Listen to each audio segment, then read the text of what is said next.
ಯಾಕೆ ಕಾಂಗ್ರೆಸ್ ಗ್ಯಾರಂಟಿ ಅಂತ ಅನ್ನಲ್ಲ, ಯಾಕೆ? ಗ್ಯಾರಂಟಿ ಕೊಟ್ಟು ದೇಶ ಹಾಳಾಗುತ್ತೆ ಅಷ್ಟೇ. ಗ್ಯಾರಂಟಿ ಯಾವುದು ಇದು ಮಾಡೋಕ್ಕಾಗಲ್ಲ, ಈಗ ಹಾಳಾಗಿದೆ ಅಂತೀರಾ? ಈಗ ಪರಿಸ್ಥಿತಿ ನೋಡಕ್ ಗೊತ್ತಾಗ್ತಾ ಇಲ್ಲ ಅಷ್ಟೇ. ಬಟ್ ಒಳಗಡೆ ಭಾರಿ ಡ್ಯಾಮೇಜ್. ಬಟ್ ಅಷ್ಟೊಂದು ರಶ್ ಇರುತ್ತೆ, ಬಸ್ಗಳು ಅಷ್ಟೊಂದೆಲ್ಲ ರಶ್ ದುಡ್ಡು. ಅದೇ ಆಪರೇಷನ್ ಸಕ್ಸಸ್ ಪಾರ್ಟಿ ಎಕ್ಸ್ಪೀರಿಯನ್ಸ್ ದುಡ್ಡು ಕಾಣುತ್ತೆ.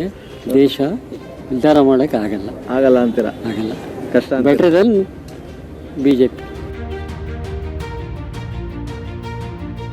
ನರೇಂದ್ರ ಮೋದಿಯವರ ನಾಯಕತ್ವದಲ್ಲಿ ಕಳೆದ ಬಾರಕ್ಕಿಂತ ಅತಿ ಹೆಚ್ಚಿನ ಮತದ ಅಂತರದಿಂದ ರಾಘವೇಂದ್ರ ಅವ್ರು ಗೆಲ್ತಾರೆ ಅಂತೇಳಿ 100% ಗ್ಯಾರಂಟಿ ಐತಿ. ಕಳೆದ ಬಾರಕ್ಕಿಂತ ಅತಿ ಹೆಚ್ಚು ಅಂತರದ ಮತದಿಂದ ಗೆಲ್ತಾರೆ. ಮೇಡಮ್, ನಿಮ್ಗೆ 2,000 ರೂಪಾಯಿ ಬರ್ತಾ ಇದೆ ಮೇಡಮ್ ಅಕೌಂಟ್ಗೆ? ಇಲ್ಲ ರೀ, ಬರ್ತಾ ಇಲ್ಲ. ಏನು ಅವ್ರ ಮನೆಯಿಂದ ಕೊಡ್ತಾ ಇಲ್ಲ ಬರ್ತಾನೆ. ಈ ಸಲ ಯಾರನ್ನು ಗೆಲ್ಲಿಸ್ತೀರಾ? ನರೇಂದ್ರ ಮೋದಿ ಅವರೇ ಬರಬೇಕು. ಮೋದಿಯವರೇ ಬರಬೇಕು, ಮತ್ತೊಮ್ಮೆ ಮಗದೊಮ್ಮೆ ಮತ್ತು ಮೋದಿಯವರೇ ಬರಬೇಕು ಅಂತೇಳಿ ನಮ್ಮ. ಈ ಸಲ ಮಾಡಿದ್ರೆ ನೀವು ವೋಟ್ ಎಷ್ಟನೇ ಸಲ ವೋಟ್ ಮಾಡ್ದಂಗಾಗುತ್ತೆ? ಇದು first time. Yeah. Okay. How do you feel? It's very nice. I'm ready to vote for first time. Yeah. So first time vote ಮಾಡಬೇಕು ಅಂದ್ರೆ ನೀವು ಎಂತರು ವೋಟ್ ಮಾಡಬೇಕು ಅಂತ ಹೇಳ್ತೀರಾ? ನಾನು ಈಗ ಇಂಟರ್ನ್ಯಾಷನಲ್ ಅಲ್ಲಿ ಫಸ್ಟ್ ಇಂಡಿಯಾನೇ ಬರ್ಬೇಕು ಸರ್. ಇಲ್ಲಿ ಏನಾದರೂ ಆಗಲಿ ಫಸ್ಟ್ ಇವಾಗ ನಾನು ಮೋದಿಗೆ ವೋಟ್ ಹಾಕ್ಬೇಕಂತ ಇರೋದು. ಏನಕ್ಕೆ ಇನ್ಫ್ಲೂಯೆನ್ಸ್? ಯಾವ್ದಾರು ಇನ್ಫ್ಲೂಯೆನ್ಸ್ ಇಂದನಾ? ಇನ್ಫ್ಲೂಯೆನ್ಸ್ ಅಲ್ಲ, ಏನಾದರೂ ಇವಾಗ ಫಾರ್ ಎಕ್ಸಾಂಪಲ್ ಈಗ ಮೊನ್ನೆ ಹುಬ್ಳಿಯಲ್ಲೆಲ್ಲ ಆಯಿತು. ಇವಾಗ ಅದಕ್ಕೆ ಏನೂ ಆಕ್ಷನ್ಸ್ ತಗೊಂಡೆ ದೇ ಕ್ಯಾನ್ ಇಮಿಡಿಯೇಟ್ಲಿ ಎನ್ಕೌಂಟರ್ ಮಾಡ್ಬೋದಿತ್ತು ವಿತೌಟ್ ಎನಿ ರೀಸನ್ಸ್. ನಮ್ಮ ಇಂಡಿಯಾದಲ್ಲಿ ಅದೆಲ್ಲ ಸಾಧ್ಯನಾ ನಿಮ್ಮ ಪ್ರಕಾರ? ಅದೇ ಸಾಧ್ಯ ಇಲ್ಲ. ಅದು ಸಾಧ್ಯ ಆಗ್ಬೇಕಂದ್ರೆ ಮೋದಿನೇ ಬರಬೇಕು. ಈಗ ಹುಬ್ಳಿ ಮ್ಯಾಟ್ರು ತುಂಬಾ ಇದಾಗುತ್ತೆ ಅಂತೀರಾ? ಇದಾಗುತ್ತೆ ಸರ್. ಹೌದಾ? ಪಾರ್ಟ್ ಆಗುತ್ತೆ. ಯಾಕಂದ್ರೆ ಧರ್ಮ ಅಂದಮೇಲೆ ಬಂದು ಸರ್, ಅದು ಅವ್ರನ್ನ ಎನ್ಕೌಂಟ್ರ್ ಮಾಡಬೇಕು, ಇಲ್ಲ ನೇಣಿಗೆ ಹಾಕ್ಬೇಕು ಅಷ್ಟೇ. ಅದು ಮಾಡ್ತಿಲ್ಲ ಅಂದ್ರೆ ಸಿದ್ದರಾಮಯ್ಯ ಏನಂತಾರೆ, ಅವರು ವೈದ್ಯ ಇಚ್ಛಾಗಾರ ಅಂತ ಇದು ಮಾಡ್ತಾರೆ ಅಷ್ಟೇ. ಅಲ್ಲ ಸರ್, ಸರಿ ಇಲ್ಲಿ ಇವರು ಮೈತ್ರಿ ಆಗ್ಬಿಟ್ಟಿದ್ದಾರೆ ಒಂದ್ ಕಡೆ JDSಗೆ, ಆಮೇಲೆ ಇಲ್ಲಿ ನೋಡಿದ್ರೆ ಬಂಡಾಯ ಅಭ್ಯರ್ಥಿ ಈಶ್ವರಪ್ಪ ಅವರು ಇದ್ದಾರೆ, ಅದೆಲ್ಲ ಹೊಡ್ತಾ ಬೀಳಲ್ವಾ? ಹೊಡ್ತಾನೆ ಬಿಡಲ್ಲ ಸರ್, ಹೊಡ್ತಾನೆ ಬಿಡಲ್ಲ. ಈ ಸಲ ನೀವು ಯಾರನ್ನ ಗೆಲ್ಲಿಸ್ತೀರಾ ಇಲ್ಲಿ? ಅವರಿಗೆ ಗೆಲ್ಸೋದು. ಯಾರನ್ನ? ಅದು 2,000 ಆಗ್ತಾರಲ್ಲ ಅವರಿಗೆ. ಹಂಗಾರೆ ಇಲ್ಲಿ ಬಿಜೆಪಿ ಯಡಿಯೂರಪ್ಪ ಅವ್ರ ಮಗ ನಿಂತವ್ರ, ಅವ್ರನ್ನ ಏನು ಇದು ಮಾಡಲ್ಲ? ಅದು ಎಲ್ಲರಿಗೂ ಮನೆಗೆ ಒಬ್ಬೊಬ್ರು ಒಂದ್ ಕಡೆ ಮಾತಾಡ್ಕೊಂಡು ಇದು ಮಾಡ್ತೀರಾ? ಹಂಗೇನಿಲ್ಲ, ಎಲ್ಲರೂ ಬರ್ಬೇಕಲ್ಲ, ಒಬ್ಬರೇ ಅಲ್ಲ, ಎಲ್ಲರೂ ಒಬ್ಬೊಬ್ಬರಿಗೆ ಹಾಕೋದು. ಇವ್ರಿಗೆ ಒಂದು ಚಾನ್ಸ್ ಕೊಡ್ಬೇಕು ಅಂತೀರಾ? ಹಿಂದೂ ರಾಷ್ಟ್ರ ಬೇಕು, ಹಿಂದೂ ಗೆಲ್ಲಿಸಲೇಬೇಕು. ಹೌದಾ? ಹೌದು. ರಾಘವೇಂದ್ರನ್ 2 ಲಕ್ಷ ಮತಗಳಿಂದ ವಿನ್ ಆಗ್ತಾರೆ. ಮತ್ತೆ ಇಲ್ಲಿ ಹಿಂದುತ್ವದ ಬ್ರ್ಯಾಂಡ್ ಈಶ್ವರಪ್ಪನವರು ಇದ್ದಾರೆ, ವೋಟ್ ಹಾಕ್ಬೋದಲ್ಲ? ಇಲ್ಲ, ನಮ್ಗೆ ಬೇಡ ಅದು. ಯಾಕೆ? ನಮಗೆ ಮೋದಿ ಬೇಕು. ಅಲ್ಲ ಸರ್, ಅವರು ಏನಂತಾರೆ, ಫ್ರಮ್ ದಿ ಬಿಗಿನಿಂಗ್ ಬೇರಿಂದ ಪಕ್ಷನ ಬೆಳೆಸ್ಕೊ ಬಂದವರು. ಎಲ್ಲರೂ ಬೆಳೆಸಿದ್ದಾರೆ, ಅವ್ರಿಗೇನು ಇದು ಸೀಟ್ ಸಿಕ್ಕಿಲ್ಲ ಅಂತ ಪಕ್ಷ ಹತ್ರ ನಿಂತಿದ್ದಾರೆ ಅಷ್ಟೇ. ಏನಾರು ವಾಪಸ್ ಬರ್ತಾರೆ ಅಂತ ಏನಾರು ನಿಮ್ಗೆ ಏನಾರು ಇದೆಯಾ? ಬರ್ಬೋದು ಅಂತ ಮುಂದೆ ಇನ್ನು ಟೈಮ್ ಇದೆ. ಫ್ರೀ ಬಸ್ ಎಲ್ಲ ಕೊಡ್ತಿರೋದು ಹೇಗೆ ಅನ್ಸುತ್ತೆ ಅಮ್ಮ ನಿಮಗೆ? ಖುಷಿ ಇದೆ. ಹೌದು. ಓಕೆ, ಈ ಸಲ ಶಿವಮೊಗ್ಗ ಲೋಕಸಭಾ ಕ್ಷೇತ್ರದಲ್ಲಿ ನೀವು ಯಾರನ್ನು ಗೆಲ್ಲಿಸ್ತೀರಾ? ಕಾಂಗ್ರೆಸ್, ಬಿಜೆಪಿನ, ರಾಘವೇಂದ್ರ ಅವ್ರು ನಿಂತಿದ್ದಾರೆ ಅಥವಾ ಈಶ್ವರಪ್ಪ ಅವ್ರು ನಿಂತಿದ್ದಾರೆ? ನೋಡೋಣ ಯಾರಿಂದ ಅನುಕೂಲ ಆಗಿದೆ ಅವ್ರಿಗೆ ಹಾಕ್ಬೇಕು ಅನ್ಕೊಂಡಿದ್ದೀನಿ. ಅಂದ್ರೆ ನಿಮ್ಗೆ ಯಾರಿಂದ ಆಗಿದೆ ಹೇಳ್ಬಿಡಿ. ಆ್ಯಕ್ಚುಲಿ ಹೇಳಬೇಕು ಅಂದರೆ ಸಿದ್ದರಾಮಯ್ಯಯಿಂದನೇ ಆಗಿರೋದು. ಇವೆಲ್ಲ ಎಲೆಕ್ಷನ್ ಆದ್ಮೇಲೆ ಇರುತ್ತೆ ಅಂತ ಅನ್ಕೊಂಡಿದ್ದೀರಾ ಅಮ್ಮ ನೀವು? ಅದು ಗೊತ್ತಿಲ್ಲ.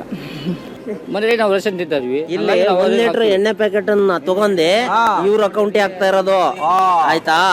1 ಲೀಟರ್ ಎಣ್ಣೆ 115 ರೂಪಾಯಿ ಐತೆ. ಅದೇ ಬಿಜೆಪಿ ಸರ್ಕಾರ ರಾಜ್ಯದಲ್ಲಿದ್ದಾಗ 94 ರೂಪಾಯಿ ಇತ್ತು. ಆಯ್ತಾ? ದೇಶದಲ್ಲಿ ಬಿಜೆಪಿ ಇದ್ರೆ ದೇಶ ಸಮೃದ್ಧಿನೂ ಇರ್ತತೆ, ದೇಶ ಇನ್ನೂ ಇಂಪ್ರೂವ್ಮೆಂಟ್ ಆಗ. ಯಾರಿಗೂ ಗೊತ್ತಿಲ್ರಿ ಪ್ರಧಾನಮಂತ್ರಿ ಮೋದಿ ಅಂತ. ಈಗ ಎಲ್ಲ ಸಣ್ಣ ಮಕ್ಕಳಿಗೆ ಮನಮೋಹನ್ ಸಿಂಗ್ ಪ್ರಧಾನಮಂತ್ರಿ ಆದಾಗ ಯಾರಿಗೂ ಗೊತ್ತಿಲ್ಲ. ಈಗ 2,000 ರೂಪಾಯಿ ಕೊಟ್ಟರು, ಹೌದು. ಕರೆಂಟ್ ಬಿಲ್ ಈಗ ಫ್ರೀ ಅಂತ ಕೊಟ್ಟಿದ್ದಾರೆ. ಒಂದಕ್ಕೊಂದು ಈಗ ದಿನ ಬಳಕೆಲ್ಲ ಬೆಳೆಸೋಂಥ ಬೇಳೆ ಕಾಳುಗಳಾಗಲಿ ಪ್ರತಿಯೊಂದರಲ್ಲೂ ಒಂದಕ್ಕೊಂದು ಡಬಲ್ ಮಾಡ್ಕೊಂತಾನೆ ಹೋಗ್ತಿದ್ದಾರೆ ವಿನಃ ಏನು ಯೂಸ್ ಆಗಿದೆ ಹೇಳಿ ನೋಡೋಣ. ಇವತ್ತು 2,000 ರೂಪಾಯಿ ಕೊಟ್ಟು ನಾಳೆ ನಮ್ಮ ದೇಶನ ಅಡ ಇಡೋವಂಥ ಪರಿಸ್ಥಿತಿ ಖಂಡಿತವಾಗ್ಲೂ ಬೇಡ ನಮಗೆ. ನಾವು ಈ ಸತಿ BY ರಾಘವೇಂದ್ರ ಅವರನ್ನೇ ಆರಿಸಿ ಮತ್ತೆ ಅವ್ರನ್ನ ಸಂಸದರನ್ನು ಮಾಡ್ತೀವಿ. ನಾವು ಈ ಸತಿನೂ ಸಹ ಬಿಜೆಪಿಗೆ ಮತ ಹಾಕೋದು. ಸರಿ ಅಮ್ಮ, ನೀವು ಹೇಳ್ತಾರೆ ಕರೆಕ್ಟು. ಬಟ್ ಬಿಜೆಪಿಲೇ ಈಗ ಹೊಂದಾಣಿಕೆ ಇಲ್ದೇನೆ ಈ ಕಡೆ ಬಂಡಾಯವಾಗಿ ಇವ್ರು ಈಶ್ವರಪ್ಪ ಅವ್ರು ಬಂದಿದ್ದಾರೆ, ಅವ್ರಿಗವರೇ ಬೈತಾರೆ ಬೆಳಗ್ಗೆ ಎದ್ರೆ. ಇರ್ಬೋದು ಸರ್, ನಾಳೆ ಎಫೆಕ್ಟ್ ಆಗಲ್ವಾ ಈ ಚುನಾವಣೆ? ಇರ್ಬೋದು ಸರ್. ಆದ್ರೆ ಜನ ಬುದ್ಧಿವಂತರಿದ್ದಾರೆ ಸರ್. ಈಗ ನಾವು ವ್ಯಕ್ತಿಗತವಾಗಿ ನೋಡೋಕ್ಕಿಂತ ಅಭಿವೃದ್ಧಿ ಆಗಿರೋದು ನಮ್ಮ ಧರ್ಮ, ನಮ್ಮ ಸಂಸ್ಕಾರ, ನಮ್ಮ ಇದು ಉಳಿಬೇಕು ಅಂತಂದ್ರೆ ಖಂಡಿತ ಬಿಜೆಪಿ ಬರಲೇಬೇಕು ಸರ್. Okay, ಅಲ್ಲಿ ಮೇಲ್ಗಡೆ ಯಾರು ಪ್ರಧಾನಿ ಮೋದಿ ಅವರೇ ಮತ್ತೆ ಬರ್ತಾರೆ ಸರ್. ಬಿಟ್ರೆ ಯಾರಾಗಬೇಕು ಅಂತೀರಾ? ಇಲ್ಲ ಸರ್, ಮೋದಿ ಅವರೇ ಆಗ್ಬೇಕು. ಯಾರು ಅವ್ರಿಗೆ ಪ್ಲಾನ್ ಬಿ ಇಲ್ವೇ? ಇಲ್ಲ ಸರ್, ಅವರೇ ಆಗ್ಬೇಕು. ಇನ್ನು 5 ವರ್ಷಗಳ ಕಾಲ ನೋಡಿ ಅಭಿವೃದ್ಧಿ ಯಾವ ತರ, ಈಗಲೇ 10 ವರ್ಷಗಳಲ್ಲಿ ಎಷ್ಟು ಅಭಿವೃದ್ಧಿ ಆಗಿದೆ ಮತ್ತೆ ಕಾಣಬೇಕು ಅಂದ್ರೆ ನಾವು ಮತ್ತೊಮ್ಮೆ ಅವ್ರನ್ನ ಆರಿಸಿ ತರಬೇಕು. ಯಾಕೆ ಕಾಂಗ್ರೆಸ್ ಬರಲ್ಲ? ಕಾಂಗ್ರೆಸ್ ಅವರು ಎಲ್ಲ ಕೊಟ್ಟಿದ್ದಾರೆ. ಈಗ ನೋಡ್ರಿ ನೀವೇ, ಉಚಿತ 200 ವ್ಯಾಟ್ ಕರೆಂಟ್ ಅಂತ ಕೊಟ್ಟಿದ್ದಾರೆ, ಆಲೆ 7 ರೂಪಾಯಿ ಆಗಿದೆ ಒಂದು ಯೂನಿಟಿಗೆ. ಶಕ್ತಿ ಯೋಜನೆ ಅಂತ ಮಾಡಿದ್ದಾರೆ, ಹೆಣ್ಮಕ್ಳಿಗೆ ಆಗತ್ತೆ ಬಸ್ ಟಿಕೆಟ್ ಎಲ್ಲ, ಗಂಡು ಮಕ್ಕಳಿಗೆಲ್ಲ ನಿಂತ್ಕೊಂಡು ಹೋಗೋ ಪರಿಸ್ಥಿತಿ ಬರ್ತಾ ಇದೆ. ಕರ್ನಾಟಕ ಒಳಗಡೆ ಸುತ್ತೊಡೆಯೋಕ್ಕೆ ಬಸ್ಸಲ್ಲಿ ಹೋಗೋದಕ್ಕೆ ಏನೇ ಒಂದಾಗಲಿ. ನಾನಂತೂ ನೋಡ್ರಿ, ನಾನು ಯಾವಾಗಲೂ ಬಿಜೆಪಿನೇ, ನಾನು ಬೇರೆ ಯಾವುದಕ್ಕೂ ಹಾಕಿಲ್ಲ. ನನ್ನ ಒಂದು ಒಪಿನಿಯನ್ ನಾನು ಹೇಳಿದ್ದೀನಿ. ನೀವೇನು ಅನ್ಕೋತೀರ ನನಗೆ ಗೊತ್ತಿಲ್ಲ. ಯಾರೇನು ಅನ್ಕೊಳ್ಳೋದು ನಿಮ್ಮ ವೈಯಕ್ತಿಕ, ನಿಮ್ಮ ಅಷ್ಟೇ, ಅದು ನಮ್ಮ ಹಕ್ಕು. ನಾವು ಯಾರಿಗೆ ಬೇಕಾದರೂ ಹಾಕ್ತೀವಿ. ಹೌದಾ? ಜಿದ್ದ ಶಿವಮೊಗ್ಗ ಲೋಕಸಭಾ ಕ್ಷೇತ್ರ ಅಥವಾ ಒನ್ ಸೈಡ್ ಮ್ಯಾಚ್ ಅಂತೀರಾ, ಏನಂತೀರಾ? ಒಂದು ಸೈಡ್ ಏನಿಲ್ಲ, ಟಫ್ ಇದೆ. ಟಫ್ ಯಾರ್ಯಾರು ಟಫ್ ಇದೆ ಸರ್ ಈ ಸಲ? ಇಲ್ಲ, ಟಫ್ ಅಂದರೆ ಬಿಜೆಪಿ ಬರುತ್ತೆ. ಧರ್ಮಸ್ಥಳಕ್ಕೆ ಹೋಗ್ಬೇಕು ಸರ್. ನಮ್ಮ ಬಿಜೆಪಿ ಸರ್ಕಾರ ಬಂದ್ರೆ ವರ್ಷದ 3 ಸರಿ ನಾವು ಹೋಗ್ಬರ್ತೀನಿ ಸರ್. ನಮ್ಮ ಬಿಜೆಪಿ ಸರ್ಕಾರ ಬಂದ್ರೆ. ಹೌದಾ? Okay sir. ಬಟ್ ಹೆಣ್ಮಕ್ಳು ಹೇಳ್ತಾರೆ ನಾವು ಸಲ ವಾರಕ್ಕೆ ಹೋಗ್ಬೋದು, ಫ್ರೀ ಬಸ್ ಐತೆ ಅಂತಾರೆ, ಏನಂತೀರಾ? ಕಾಂಗ್ರೆಸ್ ಸರ್ಕಾರ ಸರ್ ಬಸ್ ಗಂಡು ಮಕ್ಳಿಗೋಸ್ಕರ ಬಿಟ್ಟಿಲ್ಲ ಸರ್, ಹೆಣ್ಮಕ್ಳಿಗೋಸ್ಕರ ಬಿಟ್ಟಿದ್ದಾರೆ ಸರ್. ಹೌದಾ? ಹೌದು ಸರ್. ಅದೇ ಏನಂತೀರಾ ಅವ್ರ ಗ್ಯಾರಂಟಿಗಳಿಗೆಲ್ಲ? ಗ್ಯಾರಂಟಿಗಳು ಎಲ್ಲ ಸರ್ ಬಿಜೆಪಿ ಸರ್ಕಾರ ಬಂದ್ರೆ ಸರ್ ಈ ಸರ್ತಿ ಮತ್ತೆ ನಮ್ಮ ಸರ್ಕಾರ ಬಿಜೆಪಿನೇ ಅಂತ ಹೇಳ್ಬೋದು ಸರ್ ನಾವು. ಗ್ಯಾರಂಟಿ ಯಾವುದು ನೆಕ್ಸ್ಟ್ ನಡೆಸಲ್ಲ ಸರ್. ಬಿಜೆಪಿ ಸರ್ಕಾರ ಬಂದ್ಮೇಲೆ ಎಲ್ಲ ಸ್ಟಾಪ್ ಮಾಡ್ತಾರೆ ಸರ್ ಅವರು. ನಮ್ಮ ದೇಶ ಉದ್ಧಾರ ಆಗ್ತಾ ಇಲ್ವಾ ಹಂಗಾರೆ? ಸರ್, ಯಾರೋ ಹಂಗಂತ ಹೇಳಿ ಎಲ್ಲರನ್ನೂ ಕೂಡ ದೂರೋದು ತಪ್ಪಾಗುತ್ತೆ. ಯಾರೋ ಒಬ್ಬ ವ್ಯಕ್ತಿ ಯಾವುದೋ ಪಕ್ಷದಲ್ಲಿ ತುಂಬ ಪ್ರಾಮಾಣಿಕವಾಗಿ ದುಡಿಯುವಂಥ ಪ್ರಯತ್ನ ಮಾಡ್ತಾ ಇರ್ಬೋದು.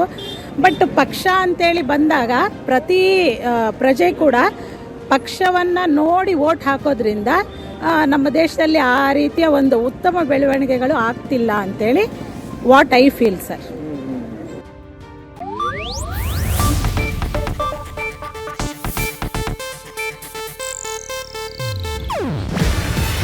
ಇದು ಏಷ್ಯಾನೆಟ್ ನ್ಯೂಸ್ ನೆಟ್ವರ್ಕ್ ಪ್ರಸ್ತುತಿ.